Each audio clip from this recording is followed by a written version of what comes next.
Welcome back, everybody. So this video was actually supposed to release a couple days earlier, but some new news came out that kind of changed things. And not that the Mag'har Orcs were also going to be alliance. I never thought that. It was going to be in the original video. But what changed was their origin. Not their origin, I should say, but just how they're going to be introduced. So let's start with who are the Mag'har. Now, the Mag'har is a faction of remaining brown orcs that were left on Outland, or Draenor, our Draenor, and then they escaped the corruption of the Burning Legion. Thrall recruited them with open arms into the new horde, where they taught the orcs of their past and also their culture.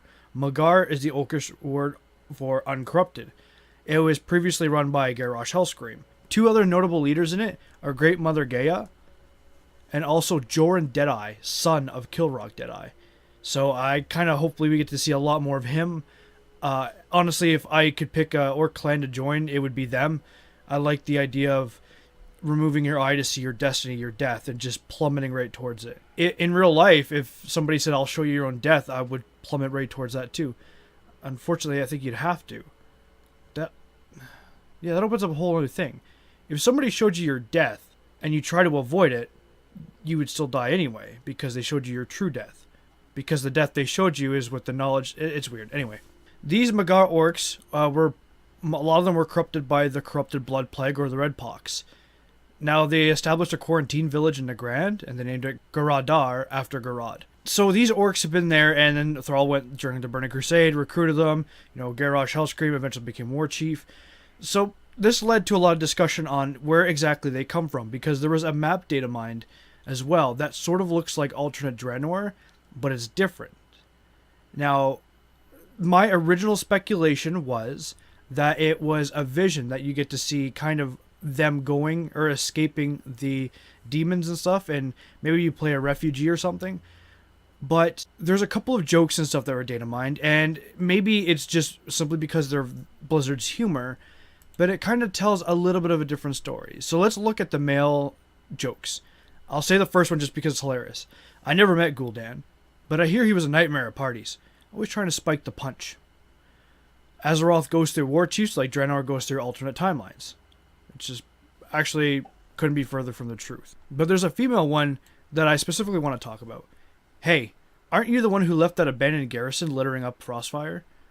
So it seems like to this, these aren't the ones from Outland. That these are from alternate Draenor. Which is cool, because I always said that they should probably use that. But there's also a part that kinda doesn't make sense. Try spending a few decades trapped on a planet with fanatical Draenei and see how you like it. A few decades. Fanatical Draenei. Well, that sounds more like our Outland. Especially in Nagrand. They were trapped in that one zone and they had to fight the Draenei or the Broken. Unless something happened on alternate Draenor and the Draenei said, you know what, we're just gonna start killing you. Because originally they were peaceful. It wasn't until the orcs started attacking them that they became angry. And I don't think Draenor's timeline works different than ours, and I don't think it's been a couple decades. So this is where things get kind of mucked up. Another one of the females says, enough of this wibbly wobbly, timely-wimey, blah, just let me smash stuff. I dyed my hair green once. War Chief Hellscream was not amused. So the female one, again, referenced War Chief Hellscream. Not Garrosh, but Grom. So that leaves the females that, yes, they came from alternate Draenor. They didn't come from Outland. But the Mag'har are a clan of orcs that came from Outland. And it's entirely possible that alternate Draenor made the same kind of clan and reunited all the clans together. But again, a couple decades on a planet with fanatical Draenei doesn't really seem to add up. But, see, this is where things get even worse. Draenor.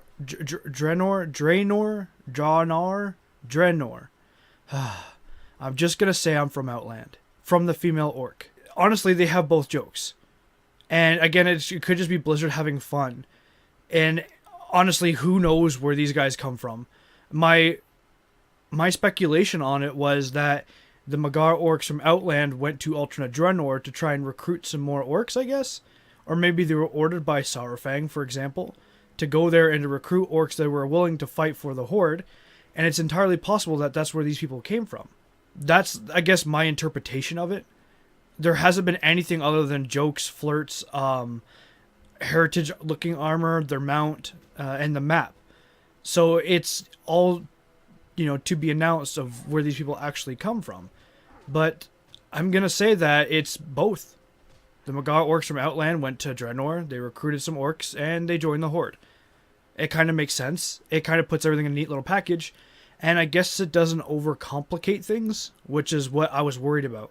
This leaves with one sort of bit of thing that we have to talk about. What does this mean for the Alliance? Now, in my original video, I said it could be Saberon, but it's probably going to be Gilnean, and that's what I said originally, was that the human allied race would be Gilnean, because it was one of the races that were also data mined, which again could have just been, you know, even Blizzard had to come out and say they could just be just there, don't take that as they're playable. But somebody came across something. Gilneans have these witch herders, I think they're called. They could be druids, and they're Gilneans. They're humans. So I think that's where they're going to go with it. After all, the Zandalar can be druids, but the new allied races for Alliance can't. This adds balance to the game, and that's where I think, and ultimately the direction they're going to go. They're going to go with Gilnean. So you're going to be a big hardy human or a big hardy woman human. I should have said big hardy male human, then big... It's a lot to say. That kind of leaves Vrykul still open, and I can talk about that in another video, of how the Alliance and the Horde can both get different kinds of Vrykul and have it make sense. Have it be easy. Hopefully Blizzard does it. Who knows? But I'm going to go with my speculation, and of course this is pure speculation. I welcome, my name is Vintage Rhino. I like to do speculations. I'm going to speculate that it's the Gilnean humans that are going to be joining the Alliance. It makes sense. Storyline-wise, it makes sense. It makes sense that they would ultimately join the Alliance, especially hopefully with Catherine. Maybe Catherine, who is Jaina's mom, I should have said. Which there's no spoilers in this, by the way. Except for, I guess, that there's orcs. You know, that's the only spoiler. But unless, you know, it's speculated that Catherine dies, Jaina takes over, they all follow Jaina into the Alliance. Easy. Makes sense. It's easy to write in. So it's going to be interesting to see where they go with this. Mag'har Orcs for a Horde. Gilnean humans for Alliance. They could both add their own little flavor, and they're both kind of twist on it. And as I said before, these allied races don't seem to be something completely new, but just sort of subtle changes from their original. But anyway, guys, let me know what you think. Are you excited for the Mag'har Orcs? I actually am. I'm actually very excited for them. I'm all about it. But let me know. Do you think I got something wrong? Well, start speculating. I want to read about them. Please like if you liked the video. Subscribe if you want to see more. It's really going to help me out. It's going to help me get over that goal of 1,000. I now have a goal of 1,000 subscribers to get over. So, you know, if you could share it, maybe help me hurdle some of these subscribers. Thank you guys very much for watching, and I'll see you later.